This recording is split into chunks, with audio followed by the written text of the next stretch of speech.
ত্রয়োদশ জাতীয় সংসদ নির্বাচনকে সামনে রেখে যুগপৎ আন্দোলনের শরিকদের সঙ্গে আসন সমঝোতা এগোচ্ছে বিএনপি। দীর্ঘ আলোচনার পর এখন পর্যন্ত ১২টি আসনে নিজস্ব প্রার্থী না দিয়েও শরিক দলগুলোর জন্য জায়গা ছাড়ছে দলটি। চূড়ান্ত হওয়া আসনগুলো হল পিরোজপুর ১, যশোর ৫, ঢাকা ১২, বগুড়া ২, পটুয়াখালী ৩, ঝিনাইদহ ৪, ব্রাহ্মণবাড়িয়া ৬ এবং ঢাকা ১৭। এসব আসনে বিভিন্ন শরিক দলের নেতারা নির্বাচন করবেন। এসব আসনে সংশ্লিষ্ট দলগুলোর প্রার্থীরা ধানের শীষ অথবা নিজ নিজ প্রতীকে নির্বাচন করবেন। সেখানে বিএনপির কোনো প্রার্থী দেওয়া হবে না।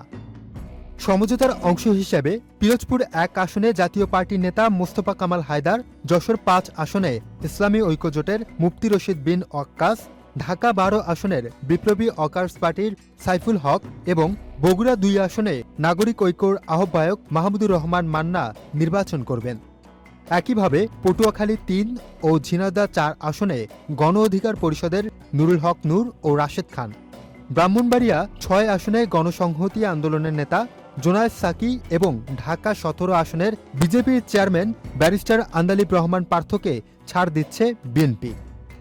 এর পাশাপাশি জমিয়তে উলামায়ে বাংলাদেশের সঙ্গে আরও ৪টি আসনে সমঝোতা হয়েছে।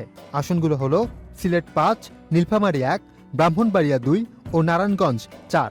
এসব আসনেও বিএনপি নিজস্ব প্রার্থী দেবে না বলেও দলীয় সূত্রে নিশ্চিত করা হয়েছে। রাজনৈতিক বিশ্লেষকদের মতেই শুরুতে নির্দিষ্ট আসন ছেড়ে দেওয়ার এই কৌশলের মাধ্যমে বিরোধী জোটকে ঐক্যবদ্ধ রাখা এবং ভোটের মাঠে সমন্বিত শক্তি প্রদর্শনের দিকে এগোচ্ছে বিএনপি। সামনে আরও কিছু আসনে সমঝোতা হতে পারে বলেও আলোচনা রয়েছে।